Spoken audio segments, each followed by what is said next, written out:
Salut à tous, je m'appelle Antoine Caron et je suis heureux de vous accueillir sur cette chaîne dédiée à la pêche. Ici, je partage des astuces sur la pêche, le choix des appâts et des leurres, et j'aide également les débutants. Abonnez-vous pour rester toujours au courant. Et maintenant, passons au sujet du jour. Bonjour à tous. Aujourd'hui, je suis ravi de vous présenter le tout nouveau float tube de Caperlan, le FLTB 5. Dans cette vidéo, je vais vous montrer ses caractéristiques, ses avantages et comment il se comporte sur l'eau. Que vous soyez débutant ou pêcheur expérimenté, je vais partager mes impressions après plusieurs heures d'utilisation. Restez avec moi pour découvrir si ce float tube mérite vraiment sa place dans votre équipement de pêche. À l'occasion de la sortie de son nouveau float tube, Caperlan nous a proposé de tester son float tube FLTB 5. Après maintenant 2 mois de tests acharnes représentant plus de 40 sorties, il est temps pour nous de vous en faire un retour. Vendu 190 €, il faut savoir que le float tube Caperlan a été créé dans le but de satisfaire un public le plus large possible. Il dispose de nombreux avantages. Il existe différents types de float tube que nous vous avons présents dans l'article Comment choisir son float tube. Ici, il s'agit d'un float tube commun, c'est-à-dire qu'il repose sur 2 boudins disposant chacun de leur propre chambre à air.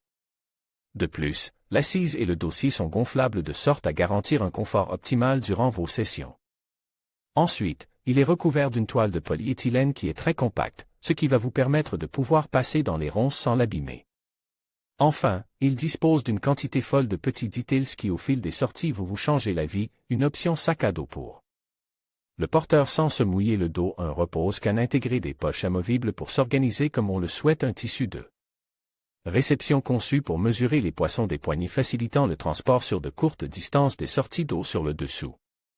Facilitant le séchage une assise haute pour ne pas avoir les fesses mouillées ou encore un stop valve permettant de bloquer votre valve sans qu'elle ne rentre dans le tissu lors du gonflage.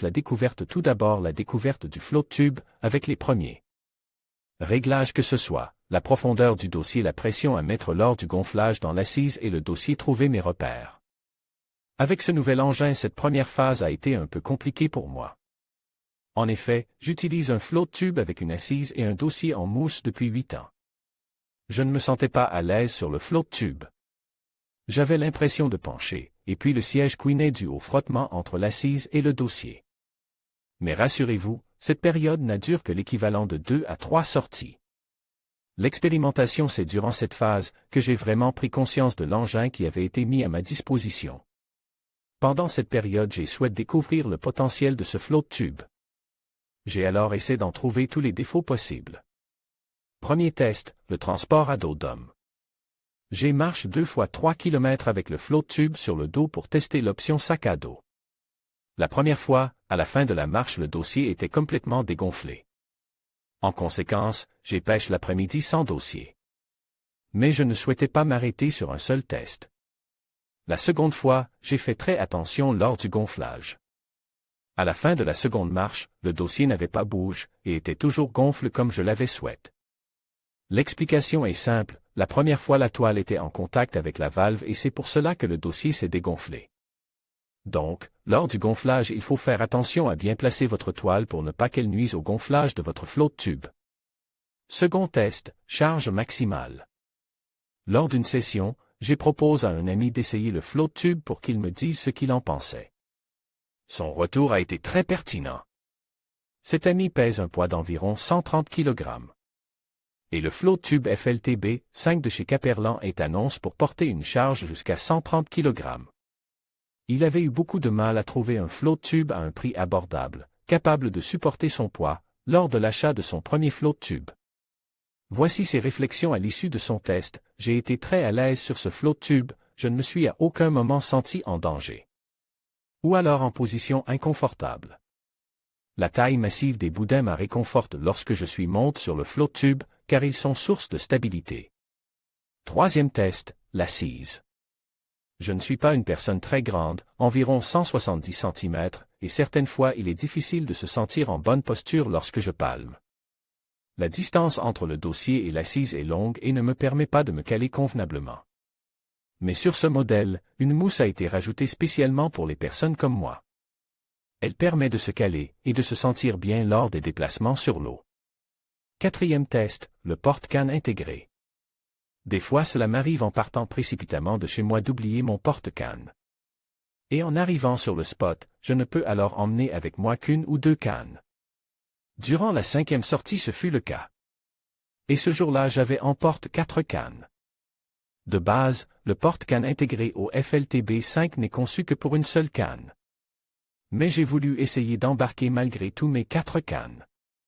La première, je l'ai gardée avec moi en main pour pouvoir pêcher. Et j'ai calé les 3 autres dans le porte-canne intégré.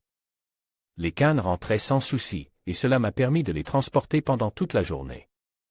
Mais il faut noter que j'ai dû faire très attention lors du changement de canne car le porte-canne est conçu pour une seule canne.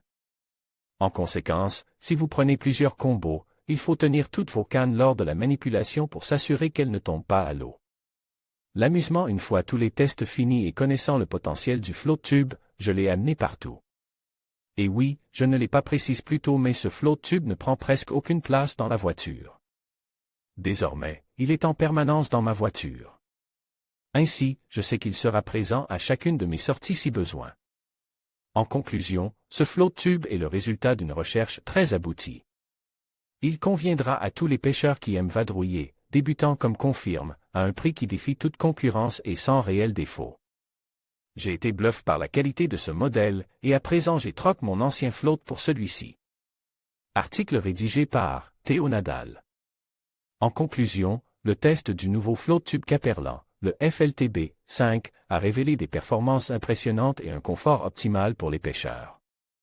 Sa conception innovante et ses fonctionnalités pratiques en font un choix idéal pour ceux qui cherchent à améliorer leur expérience de pêche. Que vous soyez débutant ou pêcheur expérimenté, ce float tube saura répondre à vos attentes.